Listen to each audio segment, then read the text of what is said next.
The sun was shining this morning for one of the biggest pride celebrations in the country. People packed into downtown Denver for the annual Denver Pride. Luckily, weather was cooperating for most of the day, but there are some stormy changes coming up this evening.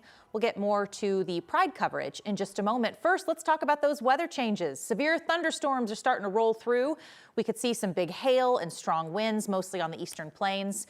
After a dry and warm couple of days, a cold front is bumping down our temperatures today and tomorrow, so look out for some storms this evening.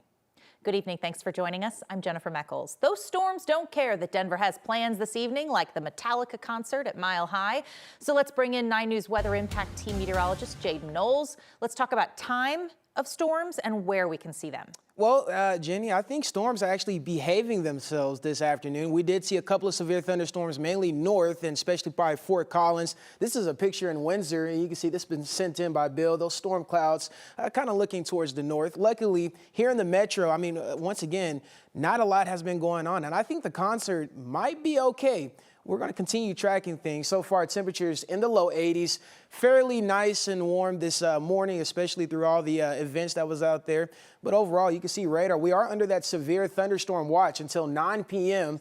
And here's a closer look just in Fort Collins and parts of Windsor. Some light showers. There's some heavy downpours and rain kind of near Loveland there, Highway 287, but nothing severe there. There's only one severe thunderstorm so far in the entire state, and that's just west of Raymer. They probably are going to cancel that severe thunderstorm. You can see little to no hail within that, just some heavy downpours and rain. So that is some great news there. Once again, here in the metro, we're fairly quiet. There were some couple of thunderstorms near Boulder, as well as towards the foothills. But here in the metro area, not much going on, and we're going to continue tracking. Hopefully, we don't see an event like we did back on Wednesday. We were mostly quiet. That environment has went untouched, and we had those outflow boundaries, and that's how we saw that hail. So we're keeping a close eye on things so far. Here's your weather question. Raindrops face resistance when they fall from clouds. Due to what? Is it gravity, weight, or is it air? Of course, we're going to have that answer for you at the end of the show. Jaden, thank you. An update tonight to the wildfire we've been tracking the past few days. The Hilltop Fire burning near Rulison in Garfield County is now fully contained. Authorities say they've lifted all evacuations. Investigators believe this fire was human-caused. It burned more than 300 acres. It destroyed one home and one RV. The Garfield County Sheriff's Office says they expect to have it completely wrapped up by tonight. As we approach the 4th of July holiday, you have probably already started hearing fireworks popping off. South Adams Fire says this fire was likely caused by fireworks. Happened near a patch of grass near 108th and Havana last night. Remember, there is nowhere in this state where it is legal to shoot off any kind of firework that leaves the ground. And a lot of the individual cities have even more restrictions. Plus, guys, it's dry out there. Come on, even a small spark can lead to a very big fire and quickly. Aurora police are now trying to figure out if 2 separate deadly stabbings this morning are connected to each other. Police say the first one happened right before 2 o'clock this morning on North Moline Street.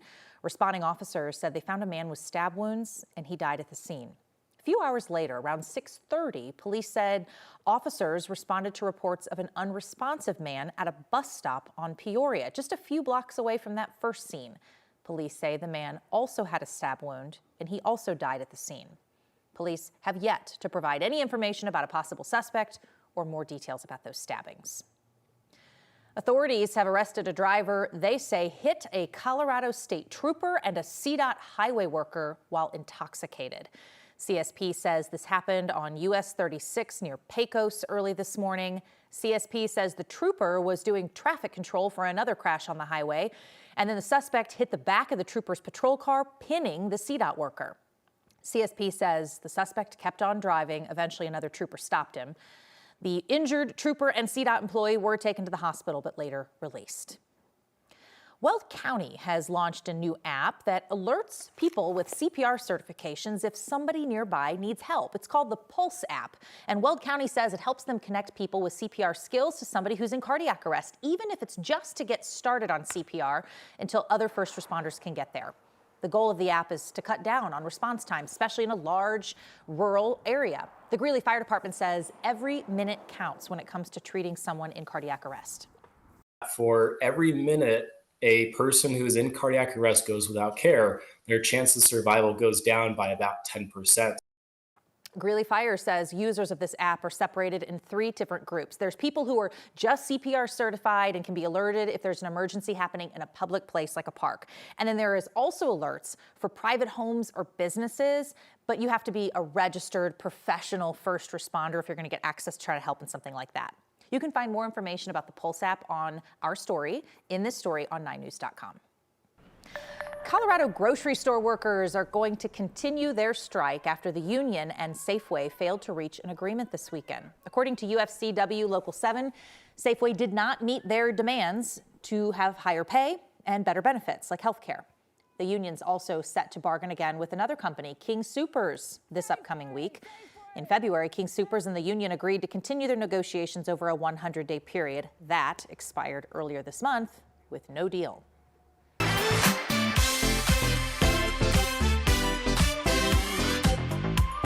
Hey, welcome back. Denver celebrated Pride in a really big way this morning. First off, it was nice weather, so that's good. Yes. They had a 5K, a parade, then a festival all day, and for the first time in decades, the Pride Parade rerouted off Colfax to avoid all that BRT construction. Now, 9 News photojournalist Brian Wendelin stopped by the celebrations and spoke with people about what Pride means to them.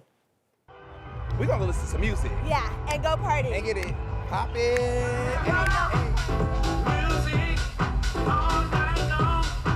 I love everybody being inclusive, you know, just including everybody together. Yeah. It's just a good time. Yeah. I love seeing the community out. I love seeing all the people who are coming to celebrate. I love seeing friends that I haven't seen in a while. We were actually walking in the parade, yeah. Oh my Wow. gosh, I've never seen Denver like that ever before. I've never seen that. Yeah. So it was absolutely amazing, yeah. It's really important to me, particularly within the community of the Star Wars groups that I'm a part of, because we have so many members that they look for a community, and Pride says that you're not alone. I just love Pride and what it stands for and the shoulders that we all stand on. Pride to me is all about accepting yourself for who you are and loving each other for not denying who you are. We've been married for 13 years. That was not legal for most of my lifetime, and it's at risk now. So it means celebrating the community, what we mean, and the people who stood behind us to make sure that we can live a full life. And the fact that things are kind of being taken away a little bit, a lot. Pride is more important than ever. We were hoping they were going to get good weather today, and it looks like not a cloud in the sky. Yeah, you know, similar to tomorrow as well. I mean, early in the morning, just nice and beautiful, but I'm glad everyone had a great time. I didn't even know that it was going, I know we ran the packages and things like that, but I didn't even know it because my schedule is just, you know, Yeah. you know how it is. So I'm glad everyone had a great time though. Yeah.